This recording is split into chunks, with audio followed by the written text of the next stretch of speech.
श्री गुरुदेव दत्त. विड्याचे पान शुभ कार्यात का महत्त्वाचे मानले जाते? घरात कोणतेही शुभ कार्य असेल तर पहिला उल्लेख केला जातो तो विड्याच्या पानाचा. घरात पूजा किंवा लग्न, साखरपुडा यासारखे शुभ कार्य असेल तर अनेकदा भटजीबुवा पहिला प्रश्न विचारतात, विड्याची पाने कुठे आहे? या विड्याच्या पानाला केवळ महाराष्ट्रीय लोकांमध्येही नाही तर इतर धर्मातील लोकांमध्ये विड्याला महत्त्व आहे. बंगाली लोकांमध्ये लग्नाला नवरीच्या तोंडासमोर विड्याचे पान घेऊन मंडपात आणले जाते, तर तेलुगू, बिहारी, पंजाबी या सर्व राज्यांमध्ये विड्याचे पान आणि सुपारी देऊन लग्नाची बोलणी करतात किंवा शुभ कार्याला सुरुवात करतात. मात्र आपल्यापैकी कित्येकांना हे विड्याचं पान का वापरले जाते असे विचारलं तर कोणी ठामपणे सांगू शकणार नाही. विड्याच्या पानामागची धार्मिक कथा. समुद्र मंथनातून अमृत निघाल्यावर भगवान विष्णूंनी मोहिनी रूप धारण करून अमृताचे वाटप केले. त्यात थोडे अमृत शिल्लक राहिले. त्यावेळी मोहिनीने उरलेले अमृत जवळच उभ्या असलेल्या नागराज नावाच्या हत्तीच्या खुंटाजवळ नेऊन ठेवले. थोड्या दिवसांनी त्या अमृतामधून वेल उगवली. ही वेल नागाप्रमाणे खुंटावरून सरसर चढत जवळच्या मंडपावर पसरली. हिरवीगार पाने असलेली वेल पाहून देवांना आनंद झाला. त्यांनी त्या वेलीला नागवेल म्हणून संबोधित केले. भोजन झाल्यावर देव देवता या पानांचा विडा आवडीने खाऊ लागले.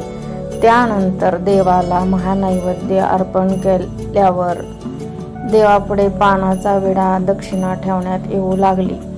विड्याच्या पानाचे महत्त्व. या विड्याच्या पानाच्या टोकास लक्ष्मीचा सहवास असतो. विड्याच्या पानाच्या उजव्या बाजूस ब्रह्मदेवाचा सहवास असतो.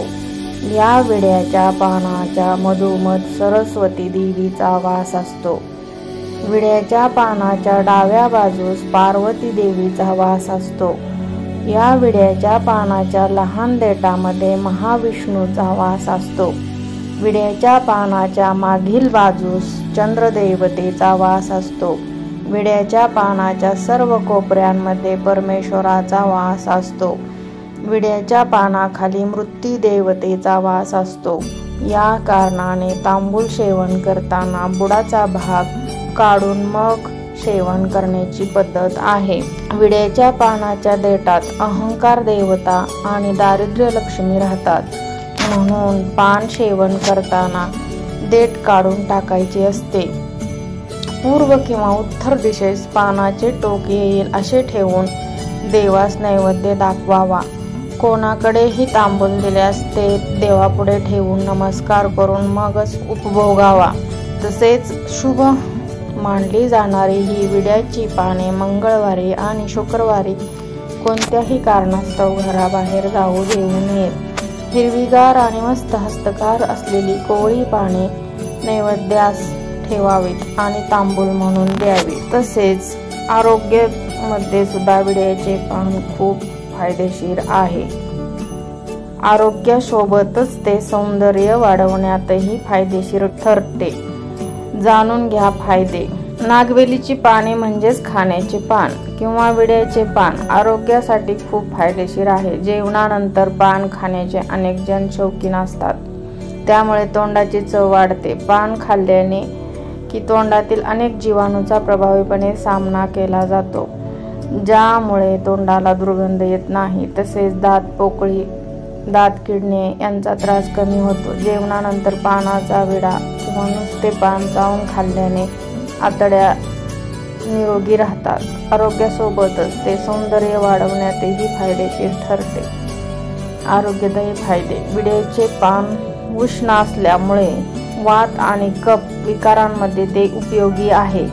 घशामध्ये कफ साठून आवाज खरखरतो किंवा बसतो, अशा वेळी ज्येष्ठ मध पावडर, कंकोळ, मिरी, कात असलेले घातलेले विड्याची पाने चावून चोगळून खावीत. त्यामुळे घसा, कंठ साफ होतो.